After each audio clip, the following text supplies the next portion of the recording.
도널드 트럼프 전 미국 대통령은 22일 퇴임 후 한 첫 공개 발언에서 어떤 형태로든 다시 돌아올 것이라고 재차 언급했습니다.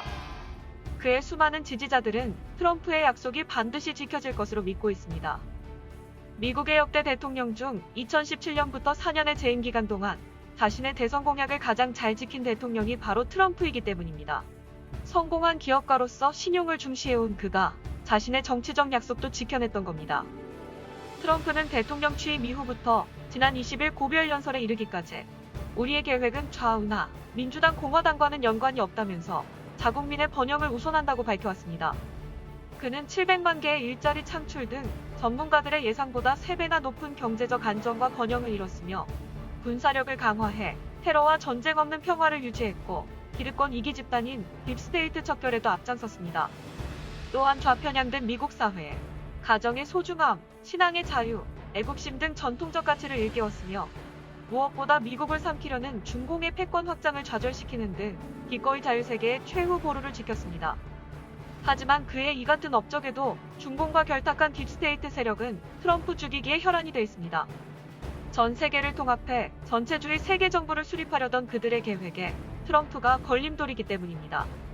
일찍이 에이브러함 링컨 대통령은 금권력은 평화 시엔 국가를 잡아먹으려 하고 역경의 시기엔 반역을 꾀한다면서 군주제보다 포악하고 복제보다 거만하며 관료제보다 더 이기적인 금권력을 질타했고 금권력이 왕좌를 차지하면 시대가 타락하고 재부는 소수의 손에 집중되며 공화국이 파괴될 때까지 대중에게 피해를 끼칠 것이라며 딥스테이트의 등장을 경고한 바 있습니다.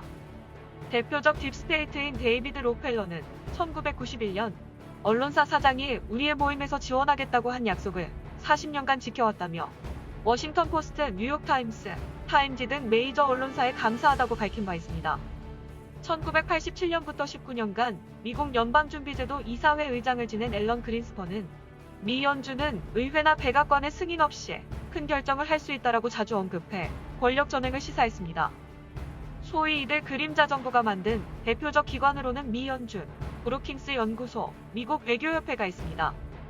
미 연준은 미국의 경제를 지배하고 싱크탱크인 브루킹스 연구소는 미국 국민을 움직일 정부 전략을 세우며 주요 매체는 정해진 목표를 달성하기 위해 대중을 이끕니다.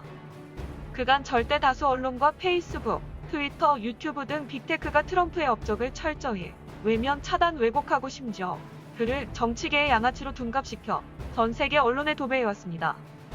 매일같이 트럼프의 권위를 훼손, 조롱하면서도 최근 기밀 해제된 러시아 스캔들이 오바마, 힐러리의 공동 조작극이었다는 사실에 대해선 철저히 함구한 것만 봐도 이들의 실체를 알 수 있습니다. 공산주의는 나쁘지만 사회주의는 좋은 것이고 국가주의는 나쁘지만 세계정부는 좋은 것이며 국경선을 지키는 건 나쁘다라고 하는 등 소위 PC 이론으로 인간 도덕의 하한선을 무너뜨리는 것도 이들의 전략입니다. 외교협회 회원인 미국 주요 언론사 경영진과 고위급 언론인은 광대한 국제언론 네트워크를 형성했으며 이들은 정치가와 요직에 앉힐 인물을 육성해 그들의 아젠다를 실행하게 합니다. 지난 50년간 공화당, 민주당 구분 없이 미국 강요의 약 50%가 외교협회 출신이었는데 트럼프 행정부 들어 이런 구도가 깨어졌던 겁니다. 이들 조직의 실질적인 두뇌 역할을 한 것으로 알려진 헨리 키신저는 리처드 닉슨 국가안보보좌관으로 활동하던 1971년 공산 중국과의 수교에 물꼬를 들었습니다. 그리하여 패권야욕을 품을 만큼 기대해진 중공과 함께 세계를 전체주의화하려는 그들의 오랜 야망을 실현하려 해왔습니다. 물급필반 사불승정이란 말이 있습니다.